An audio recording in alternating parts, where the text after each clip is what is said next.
Alors, le 27 octobre 2015, en fait, j'ai appris que le père de ma fille, avec qui il était parti, soi-disant, en Tunisie en vacances, pour les vacances de la Toussaint, ne reviendrait pas, en fait. Il se trouvait en Turquie et il ne reviendrait pas avec ma fille. J'ai compris que finalement, son objectif, c'était de partir en Syrie. Quel âge avait Lila? Elle avait 3 ans et demi.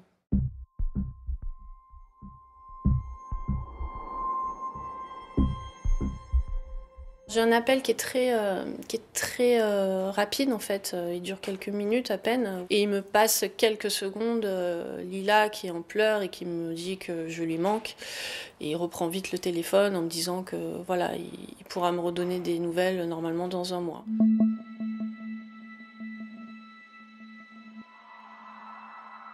À la fois de voir ma fille, c'est énormément de joie mais en même temps énormément de souffrance parce que je sais que je la perds en fait, je sais même pas si je la retrouverai un jour. Et lui, être la plus neutre, placide possible, parce qu'il ne faut pas que je le contrarie, parce que si je le contrarie, il risque de raccrocher, sans savoir s'il allait me rappeler un jour. Et il faut que je ce lien avec lui le plus longtemps possible, avec l'espoir derrière d'avoir une localisation et essayer de récupérer des petits indices qui peuvent parfois être pour moi voilà, complètement anodins, mais pour les enquêteurs peuvent donner des fois des pistes.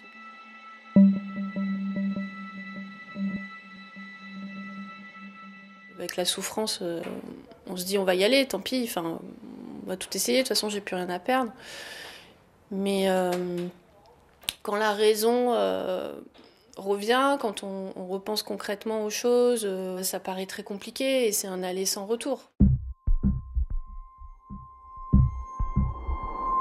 Elle bute déjà sur son vocabulaire parce qu'elle parlait très bien pour son âge quand elle était encore avec moi. Très rapidement, je la vois voilée en fait. Elle va alterner maman et Magali. Et je vois que c'est lui en fait qui sème déjà ce trou parce qu'il lui fait voilà, dit à Magali, à maman, comme on est bien ici, comment c'est super. Enfin voilà, je sais que tout vient de lui à la base pour semer le trouble et me faire oublier. Et là, donc en été, donc je l'ai en visio et j'ai plus de communication en direct avec elle parce qu'elle parle plus, elle parle pratiquement plus le français et c'est lui qui est au milieu en train de faire la traduction et de faire l'intermédiaire. Donc j'ai plus du tout de contact en direct, quoi. C'est fini.